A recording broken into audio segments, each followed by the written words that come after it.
Hello students, तो चलिए आज हम लोग शुरुआत करते हैं क्लास 9 के एक्सरसाइज 11.3 के क्वेश्चन नंबर 3 का, जो कि है the height of a cone is 15 centimetre if its volume is 1570 centimetre cube, find the radius of the base. इस क्वेश्चन में हम लोगों को क्या बोला गया है कि हमारे पास एक कोन है जिसका जो हाइट है, और क्योंकि क्वेश्चन में सिर्फ हाइट लिखा हुआ है तो इससे हम लोग क्या समझेंगे, परपेंडिकुलर हाइट। ठीक है, परपेंडिकुलर हाइट उस कोन का कितना है, तो 15 सेंटीमीटर है, और उसी कोन का जो वॉल्यूम है वो कितना है, तो 1570 सेंटीमीटर क्यूब है। और हम लोगों को फाइंड क्या करना है, तो radius of the base. Question बहुत ज्यादा सिंपल है, सिर्फ फॉर्मूला लगाएंगे और हमारा आंसर यहाँ पर आ जाएगा। और एक एक्स्ट्रा इंस्ट्रक्शन जो हम लोगों को इस क्वेश्चन में गिवन है वो क्या है कि हम लोगों का पाई का जो वैल्यू होना चाहिए वो 3.14 होना चाहिए। ऐसे तो हम लोग पाई का वैल्यू 22/7 यूज करते हैं, लेकिन जहां पर क्वेश्चन में ऑलरेडी गिवन हो कि हम लोगों को पाई का वैल्यू 3.14 यूज करना है, वहां पर हम लोग क्वेश्चन वाले वैल्यू का ही यूज करेंगे।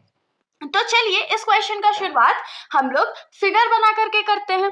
तो अज्यूम कर लेते हैं कि हमारा ये कोन है, ये हमारा यहाँ पर कोन ड्रॉ हो गया। अब देखिए इसका रेडियस तो हम लोगों को पता नहीं है, तो रेडियस को r मान लेते हैं। और परपेंडिकुलर हाइट अगर हम लोगों को क्वेश्चन में गिवन है तो कितना गिवन है, तो 15 सेंटीमीटर, ये भी हमने लिख लिया। और जो हम लोगों को इसका वॉल्यूम गिवन है वो कितना है, तो 1570 सेंटीमीटर क्यूब। तो ये हमारा फिगर हो गया। फिगर बनाना बहुत ज्यादा इंपॉर्टेंट होता है, तो आप लोग कोशिश करिएगा कि जितने भी क्वेश्चन सॉल्व करो उसमें फिगर मस्ट हो। तो अब हम लोग यहाँ पर क्या लिखेंगे कि volume of the cone is equals to, हम लोगों को कितना गिवन है, तो 1570 सेंटीमीटर क्यूब। ये हमारा वॉल्यूम ऑफ कोन है। अब वॉल्यूम ऑफ कोन का फॉर्मूला क्या होता है, तो 1/3 pi r square h is equals to 1570 centimetre cube. ये हो गया।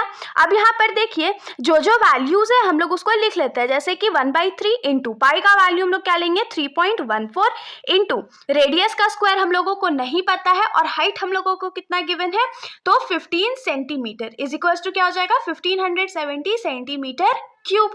अब यहाँ पर देखिए लेफ्ट साइड में सिर्फ 3 ऐसा नंबर है जो कि डिवाइड में है, तो जब ये राइट साइड जाएगा तो क्या हो जाएगा, ये मल्टीप्लाई में हो जाएगा। तो इंटू 3 मल्टीप्लाई कर देते हैं, नीचे बाई का साइन लगाएंगे। अब यहाँ पर देखिए 3.14 और 15 सेंटीमीटर जो है वो लेफ्ट साइड में मल्टीप्लाई में है, तो जब इसको हम लोग राइट साइड भेजेंगे तो ये डिवाइड में आ जाएगा।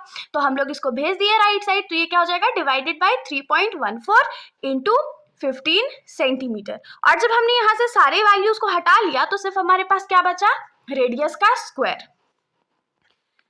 तो R square is equals to क्या हो जाएगा, सेंटीमीटर, और यहाँ पर क्यूब जो है वो कट गया, और क्यूब कट के यहाँ पर क्या हो जाएगा, स्क्वायर हो जाएगा। थोड़ा सा हम लोग इसको सिंप्लीफाई कर लेते हैं, तो ये हमारा क्या होगा, 3.14 को हम लोग क्या लिख सकते हैं, 314 डिवाइडेड बाई 100 इंटू 15, और यहाँ पर हमारे पास सेंटीमीटर स्क्वायर बचा है। अब 3 के टेबल में 15 5 टाइम्स में जाता है, तो 1570 इंटू, देखिए ये जो 100 यहाँ पर डिवाइड में है, जब हम लोग इसको रेसिप्रोकल करेंगे तो ये 100 ऊपर मल्टीप्लाई में चला जाएगा, और नीचे हमारे पास क्या बचेगा, 314 इंटू 5 सेंटीमीटर स्क्वायर।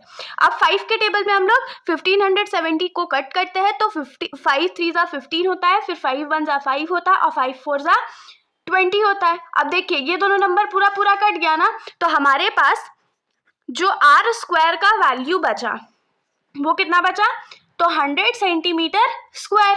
अब यहाँ पर हम लोग जानते हैं कि हम लोगों को आर स्क्वायर का वैल्यू नहीं चाहिए था, हम लोगों को वैल्यू चाहिए था आर का, तो आर को फ्री कर लेते हैं। तो ये वाला स्क्वायर जो लेफ्ट साइड में है, जब हम लोग उसको राइट साइड में भेजेंगे तो वो स्क्वायर रूट में बदल जाएगा, तो ये क्या हो जाएगा, 100 centimetre square under root.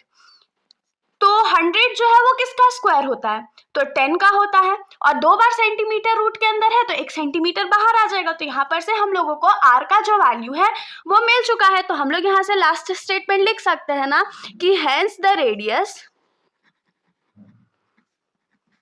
Of the cone is 10 centimetre. ये हमारा आंसर हो गया। तो इसके साथ हमारा ये जो सॉल्यूशन है यहीं पर खत्म हो जाता है। अगर आप लोगों को कोई भी डाउट है तो आप लोग बेशक कमेंट सेक्शन में पूछ सकते हैं, वरना अगर आप लोगों को वीडियो अच्छी लगी तो वीडियो को लाइक करिएगा और मेरे चैनल को बिना सब्सक्राइब करे कहीं भी मत जाइएगा। Thank you.